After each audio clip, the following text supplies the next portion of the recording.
Welcome back to Tales of Truth, where we tell the truth about veterinary medicine. I'm Dr. Angie, and this is my co-host and wonderful veterinary nurse, JoJo. And today we're talking about trusting your gut. But before we get started, I have some exciting news that JoJo already knows about. Drum roll. Yes, I have found a home. I've found a home to practice, and I am signing on with a clinic in Boulder called Boulder's Natural Animal. And I'm really, really excited. I'm really excited for you.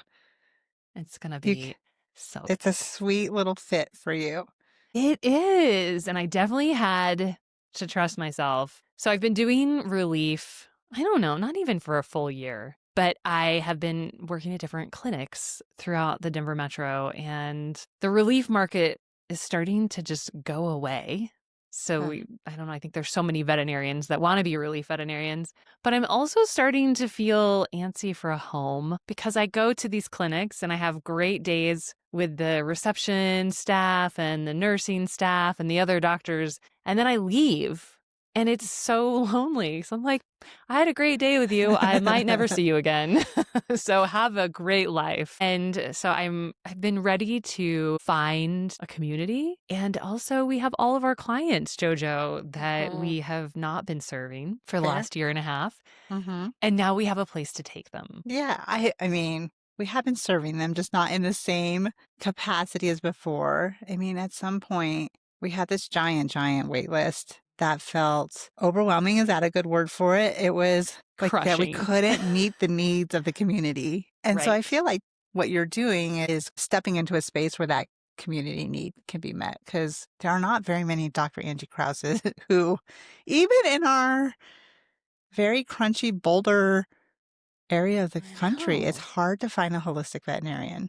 Isn't that weird? It's so weird. Where is everybody? Yeah, I Come don't to the know. party. Yeah, and it can be lonely, I imagine, for you. It's been sometimes lonely for me on the nursing end. So Yeah. as a veterinarian, I've often thought, what a challenge when you have a challenging case and you don't have another practitioner. Right. There's a lot of texting and phone calls and emails.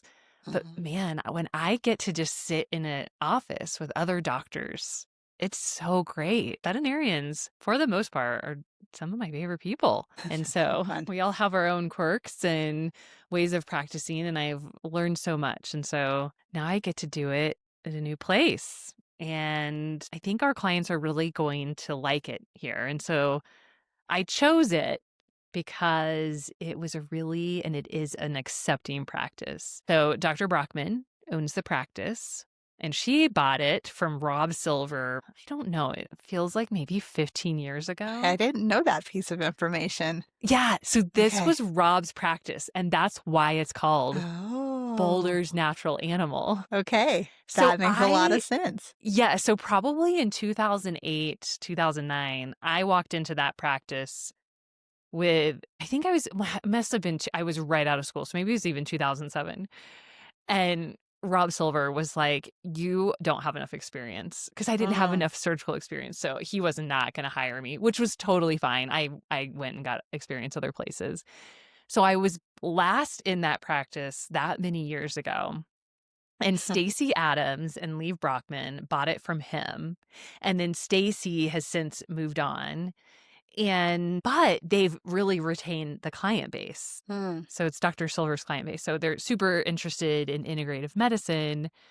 And what I love about the way Dr. Brockman practices is that she doesn't have judgment. She likes to give everyone their options and doesn't have judgment if you're not going to do all the vaccines, or if you don't want to do the heartworm prevention, but is really passionate about giving everyone the information, which is, I mean, kind of exactly I know, how that sounds I like you. practice. That does sound Yeah. like you.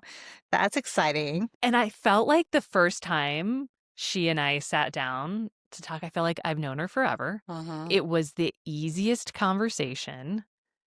And I really love that building because it has a ton of natural light. I wondered if you were going to mention that.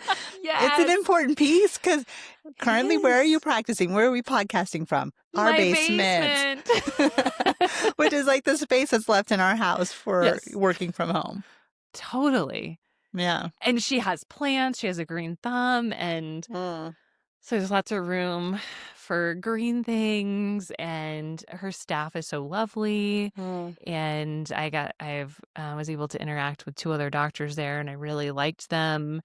And so I'm really excited. I That is think very exciting. it's gonna be a good Another fit. piece I saw that I was really excited about was their time allotment for appointments.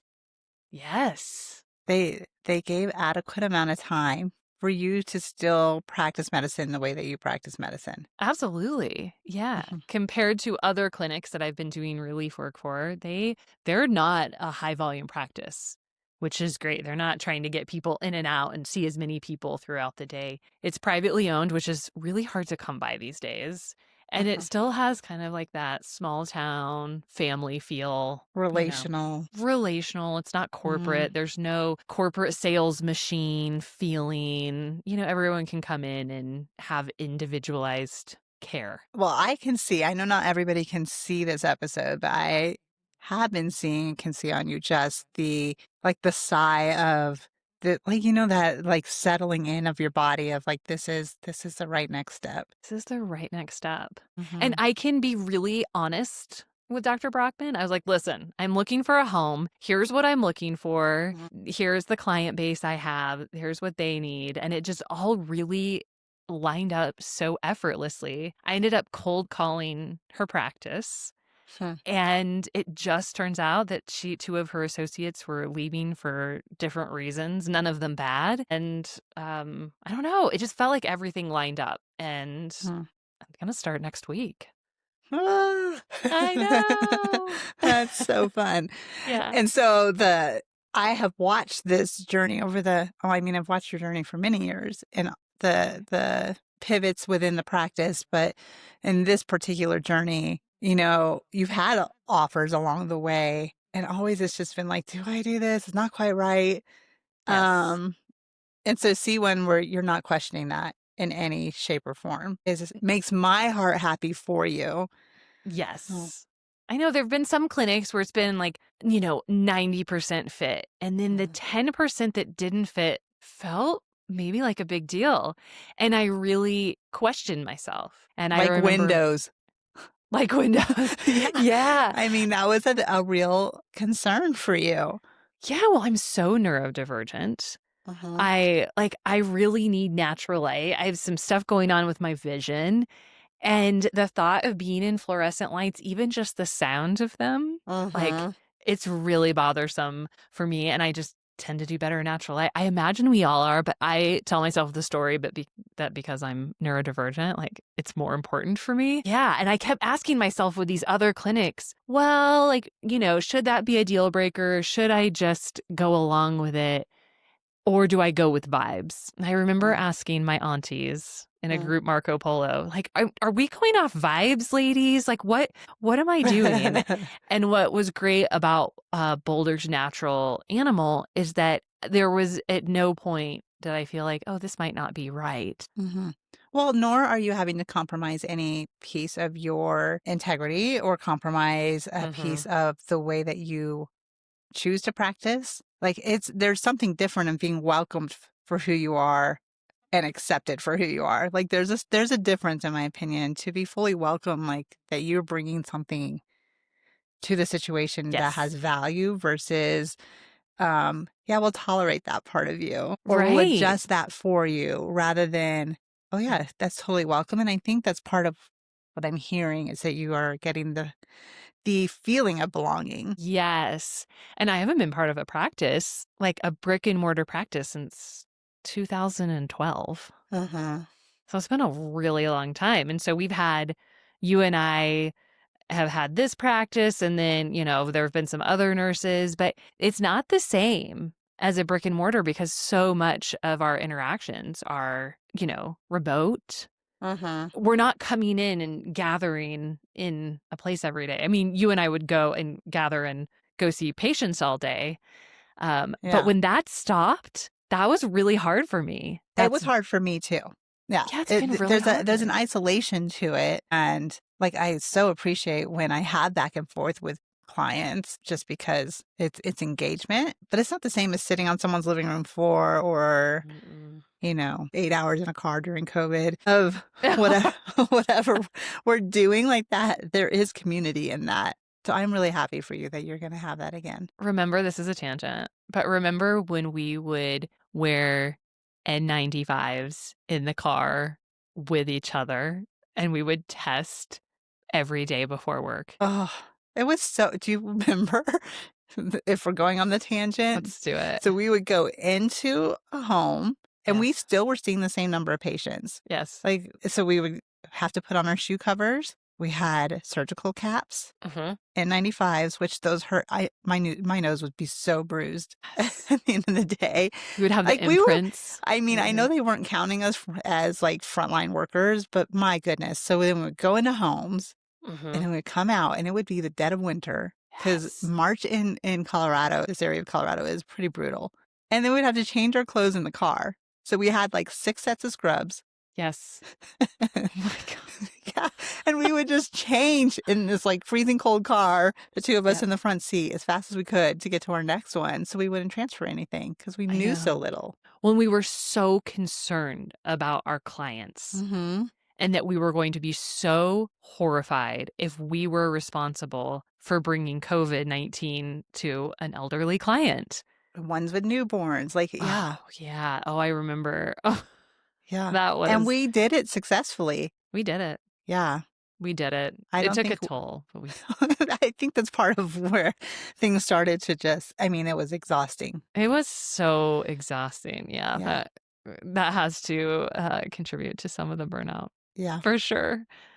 So back to intuition. That was our intuition at that time, was how do we keep going when so many clinics were not? We're doing Like medicine curbside changed a medicine. lot during that time in veterinary medicine as well. It was those curbside drop-offs. So that's when our wait list started getting I so know. long. Wasn't it up to like 250 people It at was one point? 250 people in the Oh my Boulder God. area that wanted a Yeah. house call vet. Yeah, I know. And we just couldn't Oh. get to them all. No, not in a way that would allow us to care for Right. their pets the way that we do. That we wanted to. Yeah. Yes. So back to the present day, because that's not happening now. Now I Thank know. Okay, goodness. come back out of COVID. Yeah. Ugh. I think I don't know about you, but I went there just now of like, oh man, that was Yeah. hard. That was That was really hard and Couldn't always get our dark. supplies. Oh, it was hard. Oh yeah, I remember everything was on back order. Yeah. Yes. We were But having now to we're get really here. creative. Yeah. In 2025, and we're descending into fascism. So we just have traded into. But you're employable and you're going to go get a job. Yes, I have a job, a part-time job. So I'll still be doing phone consultations. So you can still find me at Boulder Holistic Vet. You do not need to .com. be in Colorado to do that. You don't have to be in Colorado. I will help you wherever you are. I will help you even internationally, although sometimes it's hard to line up the time zones. Yeah. There. I'll try though. Well, you're pretty good. We're pretty good about, hey, if you don't see something on Dr. Angie's schedule that works for you, we will find a time. Yeah. Please We reach will. out. Yeah. If you go to book a phone consultation with me and either this is JoJo's big complaint about me, either I haven't opened up enough times or you don't see a time that works, please reach out. We're going to get you taken care of. Definitely. Definitely. That We're will gonna get happen. you taken care of. So I'm still going to be doing that. We're still going to Mhm. be doing fun online courses and still be around. But if you're in the Boulder area and you want me to be your vet, come to Boulder's National Animal. Starting next week, which for reference, what is the date today? It's April 2nd. It's April 2nd. Yeah, let's see. Yeah, so next week. I'm pretty sure I'm starting next week, if not the week after. But yes, like by the time this is posted, I will be there regularly on Wednesdays and Thursdays. And then whenever Dr. Brockman might need some help, she's so great because I can work in the middle of the day so I can drop my kids off at school, get some work done, and then pick them up. Yeah, and can we speak about that too? Female veterinarians and female practice owners, it's been a long time since I've worked for a male practice owner, so I'm sure they exist too. I don't want to exclude them, but the level of care for moms, there are so many of us that are moms that have, we just seem to really work around that and not Yes. work around it, but actually, again, that embracing feeling like you've got kids, you have places to be. We totally get it. Right. Yeah. Support the priorities. Absolutely. Yeah. So I'm excited about that. And it feels like a good next chapter Yeah. for us and our clients. I am very excited to announce that to our clients. Yes. Okay. Well, if you want a phone consultation with me, you can go to boulderholisticvet.com. Is it / consultations? Actually, I don't even know what the URL is. I'm going to Google that while you keep talking. Oh my gosh. Because of course I wasn't. We just it's boulderholisticvet.com / video consultations with doctor Angie. Oh no. Put it in the show notes. Amanda. We need to fix that. I so can we'll fix put that actually because I actually know how to do that now. Because you know how to do a redirect. What is it? A 301? Don't ask me the numbers. 403? 4. It's a 304 redirect. Yeah. Oh my gosh. JoJo and I are also webmasters. So, but don't reach out for help. We're not going to help you. We're Google masters. Yeah. SEO masters. Figuring it out. So you can find us there. So if you're in Boulder, I can be your vet at Boulder's National Animal. We would also love to hear from you. You can leave a comment, a message, wherever you're watching this. Spotify, Apple. Leave us a review. Even if you don't like us, you can leave us a bad review. But just leave us a review. We want to hear from you, but we hope you do like us. We really want you to. And we'll see you next time. Is there anything else, JoJo? Or should we? No, I'm just so happy for you. Let's just leave it at that. Okay, sounds good. So. We'll see you next time. Bye.